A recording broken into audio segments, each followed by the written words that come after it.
बाबत संघटनेमध्ये तुम्ही जोडल्या होत्या, अनेक वर्ष तुम्ही त्यांच्याशी बरोबर काम केलेलं आहे. कसा अनुभव होता? काकांची चळवळ कशी तुम्ही जवळून पाहिलेली? काळूराम दोदडे म्हणजे मी ज्या काळामध्ये कॉलेजमध्ये शिकत होते 65 ते 75 जगभरात अशांतता होती. विशेषतः भ्रमनिरास झाला होता स्वातंत्र्यानंतर आणि तरुणांचे सगळे लढे सुरू झाले होते. विशेषतः कामगारांचे, शेतमजुरांचे 65 ते 75 महागाई विरोधी अशा सगळ्या काळात 57मध्ये भूमी बळकाव आंदोलन झालं आणि त्या बळकाव आंदोलनानंतर काळूराम काका म्हणजे आता त्यांना 89 वर्ष लागलं असेल आता, आणि त्यावेळेला काका आश्रमशाळेमध्ये मुलांचे अर्ज लिहायचं काम करायचे आणि त्याच्यातनं इथल्या लोकांच्या तक्रारी जमिनी बळकावल्याच्या. त्यावेळेला कायदे नव्हते, संरक्षण नव्हतं कोणत्याही वेळेचं. त्यावेळेला लोकांना संघटित करून स्वतःच्या बळावर मिळवणं, देवकोबला पहिला लढा झाला आणि जमीन सोडवणं, आणि त्या जमीन सोडवल्यानंतर 800 लोकांचे अर्ज करून प्रांताला आपल्या गावात केस न्यायालयापर्यंत आपण जायचं नाही, न्यायालय इथे येईल. आणि याची चर्चा वर्तमानपत्रात माणूस होतं, साधना होतं, मनोहर होतं, याच्यात वाचत होतो आम्ही. त्याच वेळेला दुष्काळानंतर इथे ग्रामीण भागात शहरातल्या तरुणांनी जायचं. तेव्हा 72च्या सुमारास 72-73ला इथे एक विहीर खणण्यासाठी विशेषतः पाटकर कॉलेजच्या मुलांनी माझ्या माहितीत इथली खणली, आतरू मंदिरची खणली. त्याच्यानंतर इथे शेतीचे प्रयोग वेगवेगळे सुरू झाले. त्यावेळेला काकाशी संबंध एक आदिवासी चळवळी आज खूप सगळीकडे चालतात, पण आदिवासी नेत्यांनी उभी केली, आदिवासी तरुणांनी उभी केली अशी चळवळ म्हणजे भूमिसेना. आणि मग त्यानं लगीनगडी सोडवण्याचा सपाटा लावला. आधी सगळे शेती जमिनी ताब्यात घेणं, मग हे सोडवणं, गडी सोडवणं. आणि आदिवासी संस्कृती ही निसर्गाशी जोडलेली आहे, सामूहिक जगण्याशी जोडलेली आहे, बाजार व्यवस्थेशी नाही ह्याच्यावर आणि पैशाशी नाही, ह्याच्यावर काकाचा ठाम विश्वास होता. 78मध्ये काका महाराष्ट्र बँकेचा डायरेक्टर पण होता आणि या सगळ्या पदांवर असून सुद्धा तो पक्का आदिवासी राहिला. म्हणजे खिशामध्ये संचय करायचं नाही, पैशाच्या मागे धावायचं नाही, नाहीतर आज काका कुठे पोचले असते. काकाने ते काही न करता आदिवासी संस्कृतीच ह्या पृथ्वीला ताळेल, मानवजातीला तारेल, निसर्ग, सामूहिक जगणं आणि श्रमाचं जगणं याच्यावर विश्वास ठेवून त्याने भूमिसेना कालांतरे निवडणूक पण लढवली आमदारकीची.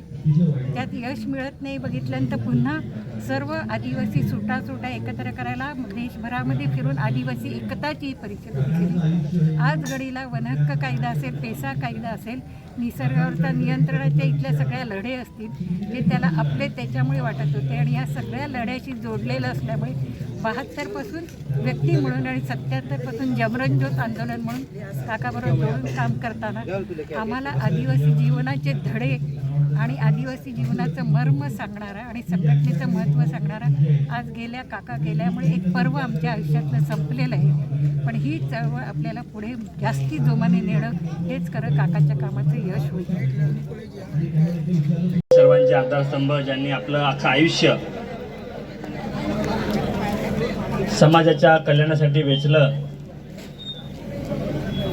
गोरगरीब दीनदुबळ्यांचा आवाज या ठाणे पालघर जिल्ह्यामध्ये नंतर महाराष्ट्रामध्ये त्याचबरोबर भारताच्या सर्व कानाकोपऱ्यामध्ये ज्यांनी आदिवासी एकता परिषद आणि भूमिसेनेच्या माध्यमातून बुलंद केला, त्या काकांना रात्री देवाज्ञा झाली आहे.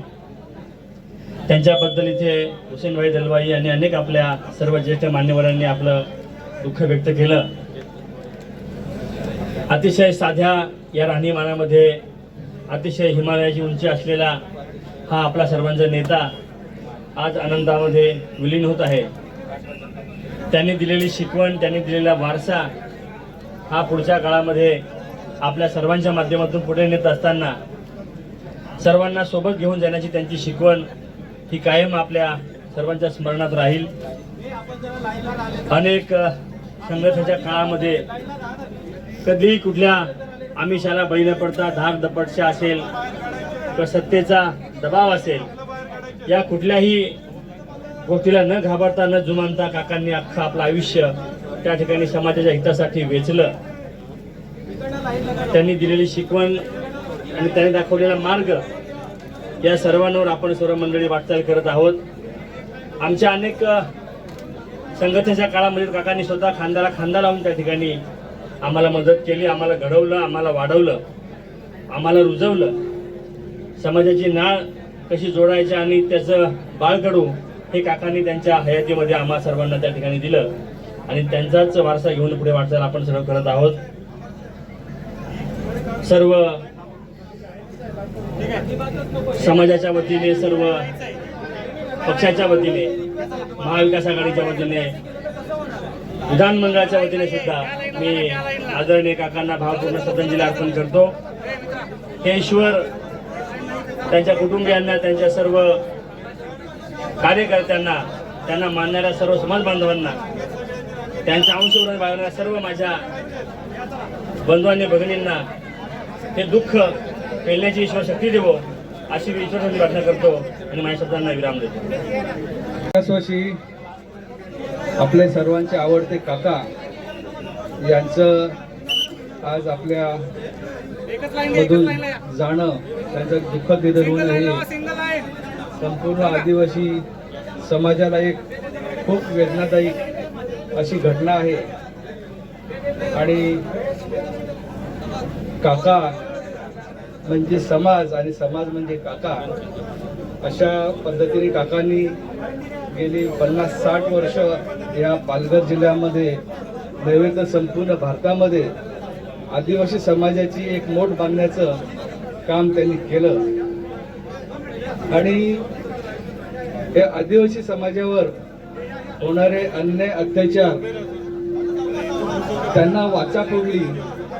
आजची परिस्थिती आपण 50 वर्षापूर्वी जर अनुभवली तर तेव्हा दळणवळणाच्या सुविधा नव्हत्या, अनेक सुखसोयी नव्हते, अनेक कायदे पायमल्ली तुडवले जात होते. अशा परिस्थितीमध्ये काकांनी भूमिसेनेच्या माध्यमातून एक संघटन तयार केलं आणि हमारे गाव में हमारा राज अशी एक हाक देऊन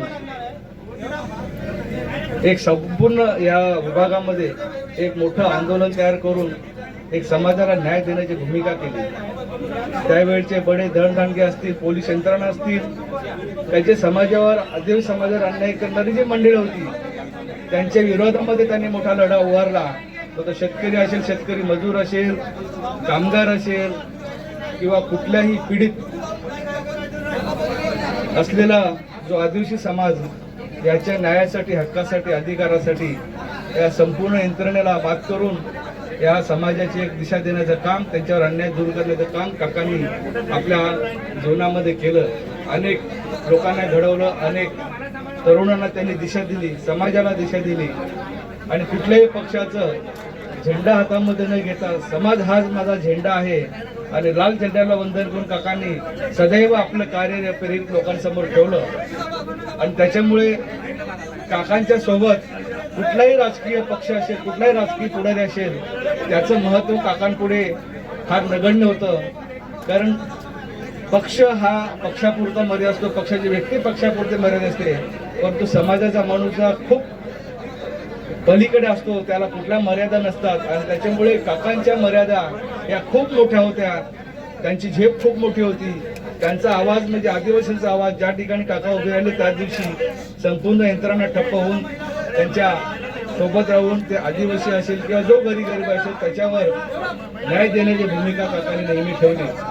माझ्यासारखे अनेक काकांनी व्यक्तिमत्व घडवली. आज आमदार म्हणून आपल्या समोर बोलत असताना मला खूप अभिमान वाटतो की काकांसोबत गेली 25 वर्ष मी या आदिवासी एकता परिषद आणि भूमी सेनेचा कार्यकर्ता म्हणून काम करत असताना काकांनी संपूर्ण भारतभर या चळवळीचं, आंदोलनाची दिशा काय आहे आणि काय परिस्थिती आहे, आदिवासी समाज भारतभर कसा एकत्र येऊन काम करतोय याचं पूर्णपणे त्यांनी आम्हाला दिशा दाखवली.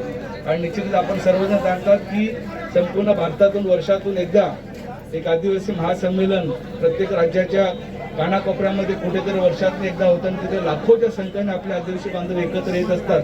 हे मोठं संघटन तयार करण्याचं काम काकांनी केलं. आणि आज काकांच्या जाण्याने आपला समाज पूर्णपणे पोरका झालेला आहे, परंतु काकांच्या स्मृती जिवंत ठेवून आपल्याला काका आपल्या सोबत कायमस्वरूपी आहेत अशी एक भावना, प्रेरणा घेऊन कायमस्वरूपी काकांनी दिलेला दिशा, काकांनी दिलेला मार्ग, काकांनी दाखवलेल्या आशा, आकांक्षा याला प्रेरित राहून आपल्या सर्व समाजाने एकजूट होऊन काकांचा झेंडा, लाल झेंड्याला सलाम करून आपण वंदन करून कायमस्वरूपी तो झेंडा पुढे नेला पाहिजे, एकजूट राहिली पाहिजे. मी बांधवांना विनंती करेन की काका हे आपल्यामध्येच आहेत. अनंतामध्ये जरी गेले असले तर ते आपल्या मनामध्ये, हृदयामध्ये भिनलेले आहेत. त्याच्यामुळे काका हे तुमची ज्योत आमच्या पूर्णपणे स्मरणामध्ये कायमस्वरूपी राहील, आठवणीमध्ये राहील. आणि तुम्ही केलेलं कार्य ही सर्व जनता आपल्या आदर्शवत मार्गाने पुढे नेईल, एवढंच मी आपल्याला या निमित्ताने सांगू शकतो. माझ्याकडून, माझ्या परिवाराकडून, बहुजन विकास आघाडीकडून आणि बोईसर विषयांच्या माझ्या मतदारसंघातील तमाम जनतेकडून काकांना मानाचा जोहर, त्यांना श्रद्धांजली वाहतो. आणि त्यांच्या कुटुंबामध्ये आणि त्यांचं कुटुंब म्हणजे संपूर्ण आदिवासी समाज, संपूर्ण परिसर आहे, त्या सर्वांच्या दुःखामध्ये मी शोक व्यक्त करून थांबतो. जोहर. काकांना श्रद्धांजली वाहण्यासाठी आलेले सर्व लोकप्रतिनिधी, त्याचप्रमाणे सर्व काकांवर प्रेम करणारे सर्व पक्षाचे पदाधिकारी, त्याचप्रमाणे या ठिकाणी उपस्थित असलेले शोकाकुल सर्व काकांवर प्रेम करणारे पदाधिकारी, पत्रकार बंधू, खरं म्हणजे या ठिकाणी आज मी उभा आहे. ज्या वेळेस मी मुंबईवरनं काम करत असताना जेव्हा पालघरमध्ये जेव्हा मी पाय ठेवला तर शेवडा पहिला संपर्क जो आला त्यावेळेचे खासदार गोविंदा त्यावेळेस लोकसभेला निवडून आले आणि त्यांच्या प्रचारार्थ म्हणून या ठिकाणी काकांबरोबर माझा संपर्क आला. आणि आज मी जो उभा आहे तो केवळ काळूराम काकांमुळे मी या ठिकाणी खासदार आहे, आमदार आहे, मंत्री झालो. आणि म्हणून काकांचे जे उपकार आहे हे माझ्यावर अनंत असे प्रकारचे उपकार आहे. आणि त्या दृष्टिकोनातून त्यांनी स्वीकारलेले जे समाजसेवेचे जे व्रत होते ते व्रत त्याच पद्धतीने त्यांच्या पावलावर पाऊल ठेवून या ठिकाणी मी सुद्धा काम करण्याचा मी प्रयत्न केलेला आहे. एक सामान्य जनता, एक केंद्रबिंदू म्हणून या ठिकाणी काम करण्याचा मी त्या ठिकाणी प्रयत्न केलेला आहे. आणि काकांनी सुद्धा काका नेहमी सांगायचे की पैसा हा एक महत्वाचा जरी घटक असला परंतु पैसा हा एक माध्यम आहे आणि म्हणून पैशांपेक्षा माणुसकी ही सगळ्यात महत्वाची आहे. आणि त्या दृष्टिकोनातून, माणुसकीच्या दृष्टिकोनातून त्यांच्याही पावलावर पाऊल ठेवून या ठिकाणी काम करण्याचा मी सुद्धा प्रयत्न केलेला आहे. हे जे मंदिर आहे, या मंदिरामध्ये स्वर्गीय मधुलिंबजेपासून, मृणालताईंपासून, नागा गोरेंपासून या ठिकाणी हुसेन दलवाई साहेब उपस्थित आहेत, विवेक पंडित साहेब आहेत आणि अशा प्रकारे हजारो जे प्रमुख जॉर्ज फर्नांडिस पासून सगळे कार्यकर्ते या ऑफिसमध्ये त्या ठिकाणी घडवले गेले. या ठिकाणी मोठमोठ्या समाजवादीच्या विचारसरणीच्या या ठिकाणी मोठमोठ्या मिटिंगा होत होत्या आणि खऱ्या अर्थानं त्याचं हे प्रतीक म्हणून आज या कार्यालयाला एक अनंत अशा प्रकारचे या ठिकाणी महत्त्व आहे. काकांनी आदिवासींच्या जमिनीच्या बाबतीतच नव्हे, या ठिकाणी मच्छीमार बांधवांचे प्रश्न असतील, या भागातील माझा आगरी असेल, कुणबी असेल, या भागातला माझा वंजारी बांधव असेल, वाळवण बांधल असेल, भंडारी असेल, मोरे असेल, मुस्लिम असतील, आदिवासी असतील, दलित असतील, ख्रिश्चन असतील आणि म्हणून सर्वसामान्य जनतेचा नेता म्हणून या ठिकाणी काळूराम काकांकडे त्या ठिकाणी बघितलं जातं.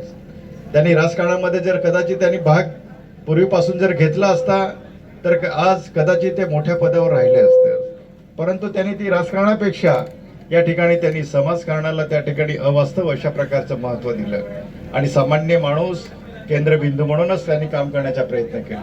या ठिकाणी रेल्वेच्या कॅरिडरच्या संदर्भातले असतील, वाळवण बंदराच्या संदर्भातले प्रश्न असतील, त्या ठिकाणी बुलेट ट्रेनच्या संदर्भातले प्रश्न असतील, मुंबई अहमदाबाद बडोदा हायवेच्या संदर्भातले प्रश्न असतील, आदिवासी बांधवांना या ठिकाणी जे धरणं झालेली आहेत, अजूनही त्यांना 1982 पासून अनेक लोकांना त्या ठिकाणी त्याचा मोबदला मिळालेला नाही आणि म्हणून त्या ठिकाणी अशा प्रकारे जे कठीण प्रश्न या ठिकाणी सरकारच्या आणि जिल्हाधिकारी असतील, प्रशासन असेल, त्याच्या निर्देशास आणून द्यायचं त्यांनी त्या ठिकाणी प्रयत्न केलेला आहे. या ठिकाणी मी जास्त वेळ न घेता, कारण बोलणारे भरपूर वक्ते आहेत, मी या ठिकाणी आपल्याला एवढंच सांगतो की खरं म्हणजे काका जाण्याने या भागातील आदिवासीच नव्हे, या भागातील बहुजन समाज जो आहे, या बहुजन समाजाचं या ठिकाणी प्रचंड अतोनात अशा प्रकारचं त्या ठिकाणी नुकसान झालेलं आहे आणि ही जी हानी आहे, ही हानी कधीही न भरून या ठिकाणी कधी न भरून येणारी ही हानी झालेली आहे आणि म्हणून काकांच्या जाण्याने माझं वैयक्तिक या ठिकाणी नुकसान झालेलं आहे आणि हे आता फक्त राहिलेलं आहे आमच्या हातामध्ये की या ठिकाणी काकांच्या उपरोक्ष त्यांची जे काय प्रलंबित जे प्रश्न आहे, त्या प्रलंबित प्रश्नांना कशा पद्धतीने न्याय देता येईल यासाठी सुद्धा एक सामान्य कार्यकर्ता आणि लोकप्रतिनिधी म्हणून माझे कर्तव्य आहे. काकांना माझ्या कुटुंबियांतर्फे या ठिकाणी माझ्या पक्षातर्फे त्या ठिकाणी मी त्यांना श्रद्धांजली या ठिकाणी मी वाहतो आणि पुनश्च परमेश्वर या ठिकाणी त्यांना आत्म्यास चिरकाली शांती देवो अशी मी प्रार्थना करतो. भूमी सेनेच्या वतीनं जे काम केलं त्याच्यामध्ये झालेलं आहे आणि काही वर्षापासून त्यांनी अखिल भारतीय पातळीवर आदिवासींच्या प्रश्नासाठी आदिवासींची परिषद,